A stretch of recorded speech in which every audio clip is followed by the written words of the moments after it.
ఉమ్మడి వరంగల్ జిల్లా వ్యాప్తంగా 79వ స్వాతంత్ర్య దినోత్సవ వేడుకలు ఘనంగా జరిగాయి. పలు చోట్ల జరిగిన కార్యక్రమాల్లో రాజకీయ ప్రముఖులు పాల్గొన్నారు.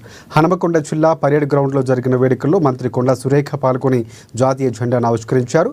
అనంతరం పోలీసుల గౌరవ వందనాన్ని స్వీకరించారు.